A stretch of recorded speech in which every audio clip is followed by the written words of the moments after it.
Hello everyone. Welcome back to the online study. Students, we already have studied our first lesson, that is our earth and our solar system.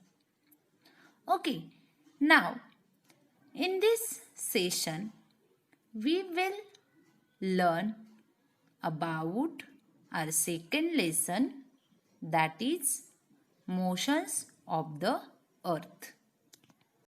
Students, our earth is having two types of motion, that is rotation and revolution. Let's see about rotation of the earth. Rotation. For this we have to try something. Take a top, spin it and observe its movement. You can see in the picture how top is spinning. Okay, and every students like to spin a top. Okay, that is your favorite game.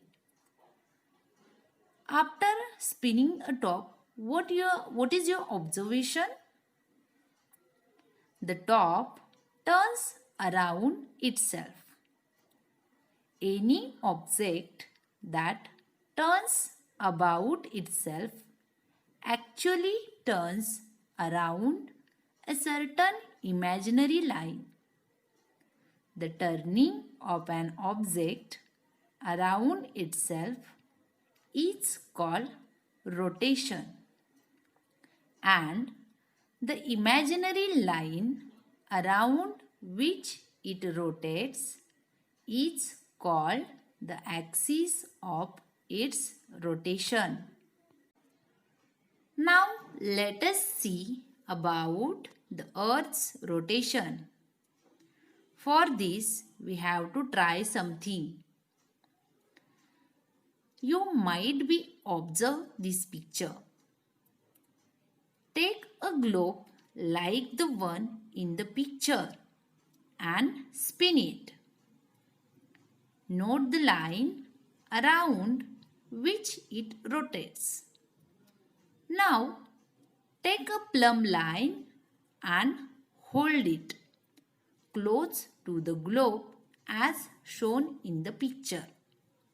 Students, this is only one activity which is given in your textbook. But when we take a globe like which is shown in this picture, and if we have spin it, then what will be the observation? You will see that the plumb line and the Earth's axis are at an angle to each other. That is, the Earth's axis is inclined. The Earth rotates with its axis inclined like this. The line NS you can see in this picture. The line NS in the picture shows the Earth's axis. Observe the line NS which shows the Earth axis. It passes through the center of the Earth. Okay. The points N and S are called the poles of the Earth. Observe the point N and S which is called the poles of the Earth. N is the north pole of the Earth and S is the south pole of the Earth. If a circle were drawn around the surface of the Earth, exactly in between the north and the south poles, it would divide the earth into two equal parts.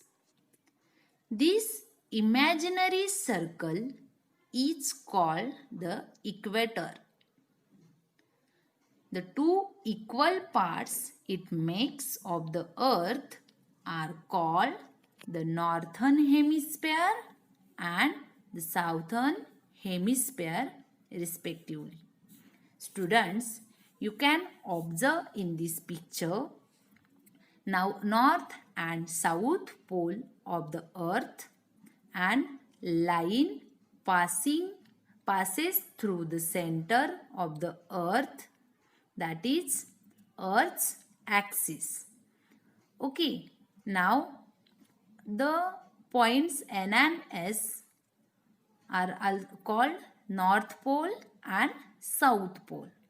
Okay, and if you drawn a circle around the surface of the earth exactly between the line between the north and south pole, okay, it will divide the earth, means the imaginary line which is divide the earth into two equal part, that is called an equator.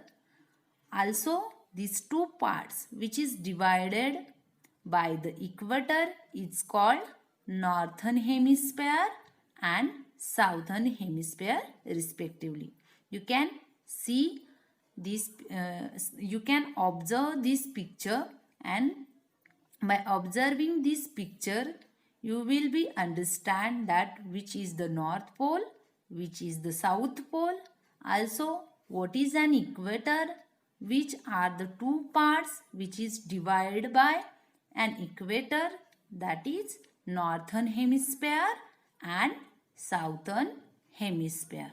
Okay, students, our earth takes 24 hours to complete a full circle. That means to complete one rotation around itself, our earth takes 24 hours. Now we will see what are the effects of rotation on the earth. Okay. The effects of rotation on the earth is day and night. As the earth rotates on its axis, half of the earth faces the sun and half of the earth faces away from the sun. The half of the earth that faces the sun will experience day, while the half of the earth that faces away from the sun will experience night.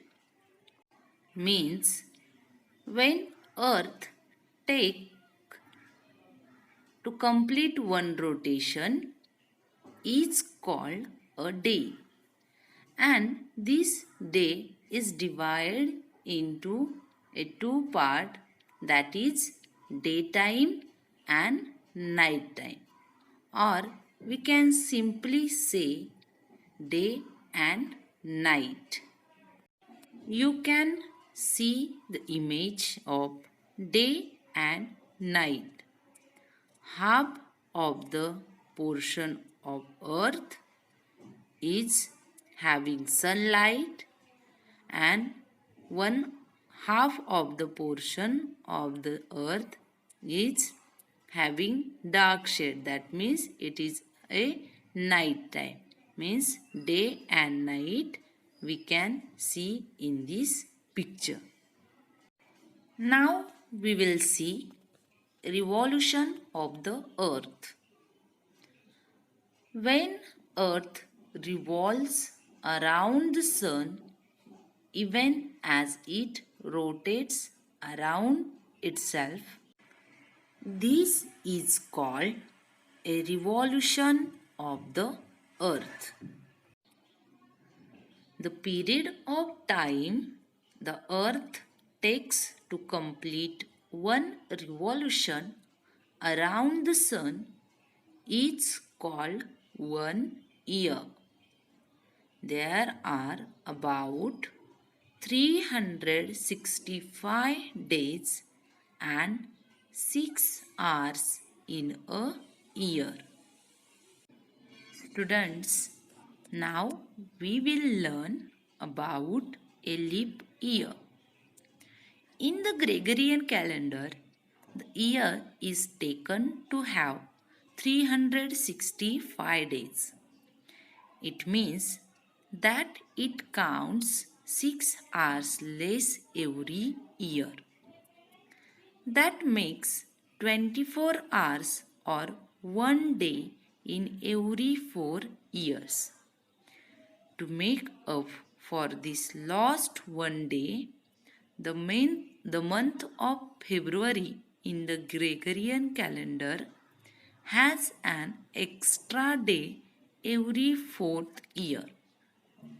That year is called a leap year, and it has 366 instead of 365 days, and February has 29 instead of 28 days.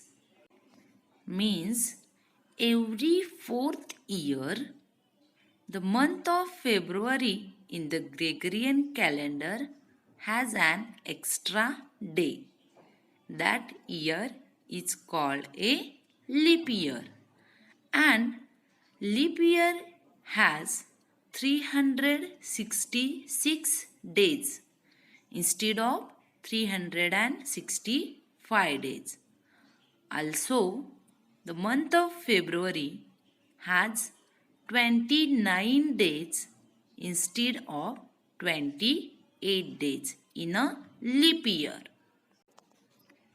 Students, you know that the length of day and night is not always equal.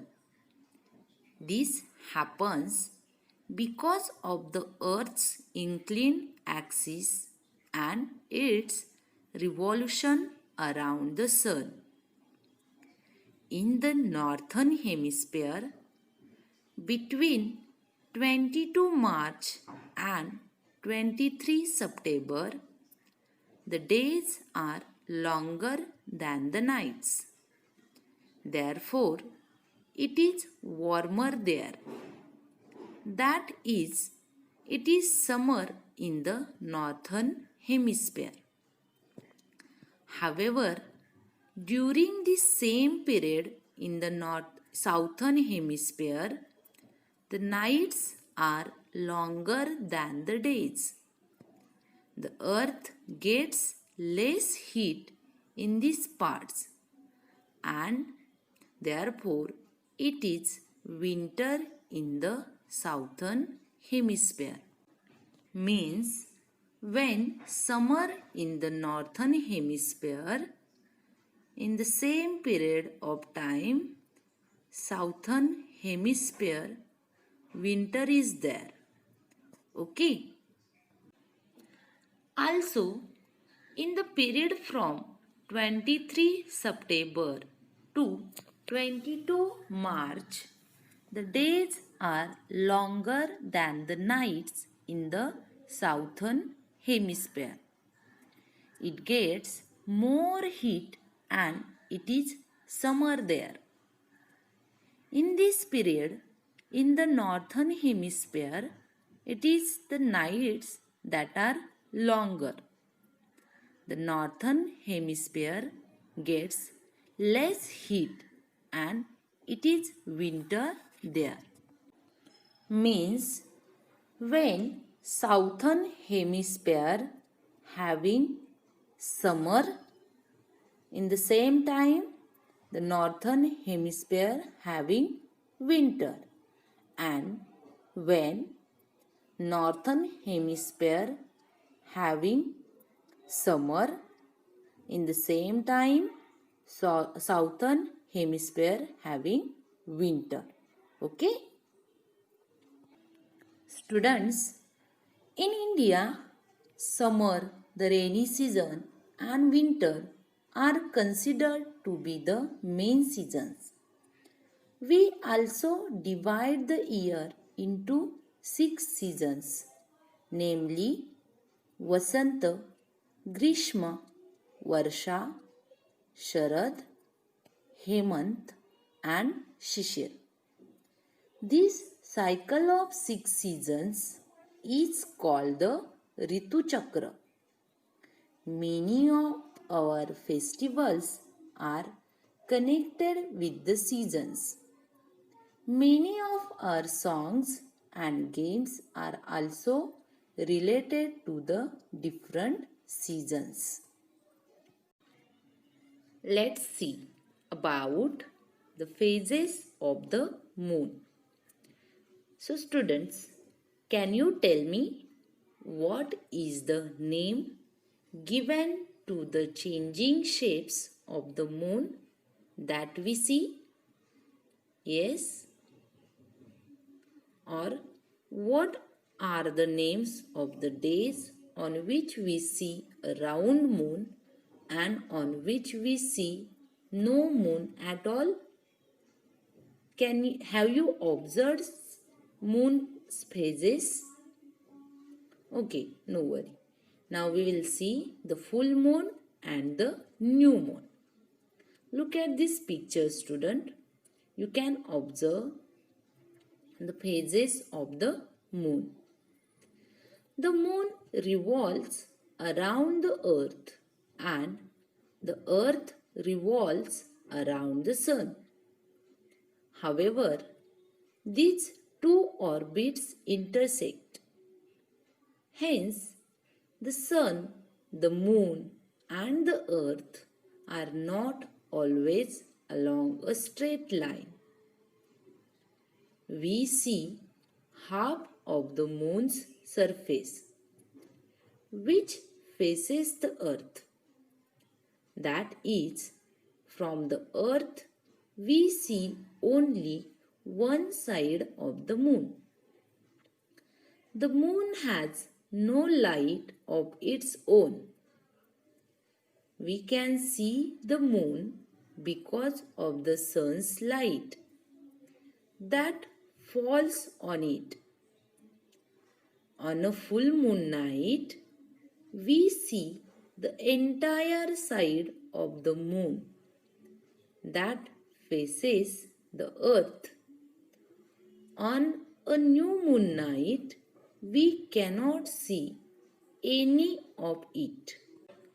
From the full moon to the new moon, the illuminated part of the moon seen from the earth becomes smaller and smaller. From new moon to full moon, it again grows bigger and bigger. These different shapes of the moon that we see are called the phases of the moon.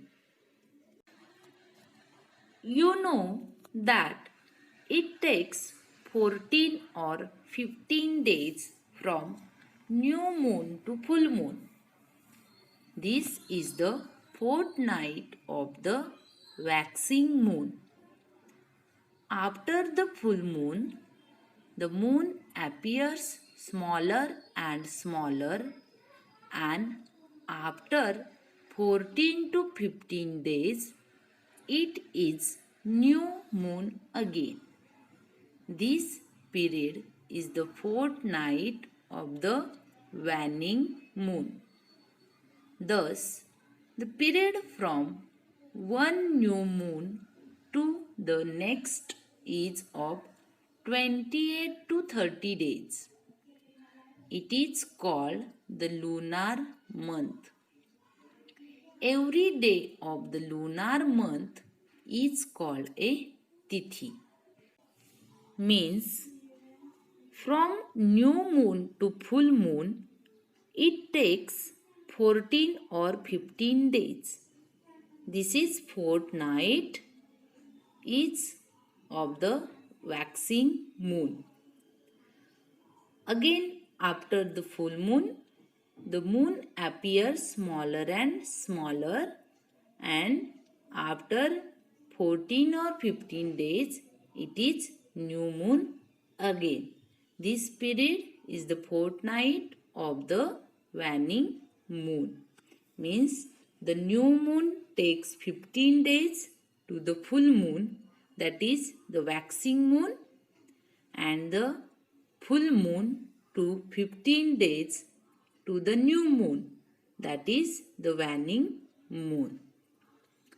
Also, the fortnight of the waxing moon as well as the fortnight of the waning moon is equals to a lunar month. Means the lunar month is having 28 to 30 days. Okay, and every day of this lunar month is called a tithi. Students, always remember the rotation of the earth gives rise to day and night, and the revolution of the earth and the inclination of its axis give rise to the cycle of seasons. Okay, that means these are the effects of rotation and revolution of the earth. Now students, let us summarize what we have learnt from this lesson. The rotation of the earth causes day and night. The revolution of the earth around the sun and its inclined axis together cause the seasons. The revolution of the moon around the earth gives rise to the phases of the moon. The period from one new moon to the next new moon is called a lunar month. It has about 28 to 30 days. The fortnight ending on a full moon is that of the waxing moon. The fortnight that ends on a new moon is that of the waning moon. The days of the lunar month are called tithis. Now students, end of this lesson. Read this lesson again and try to understand the concepts which is given in this lesson.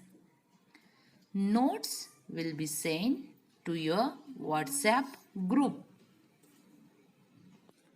So, see you in the next session with new lesson. Bye bye students.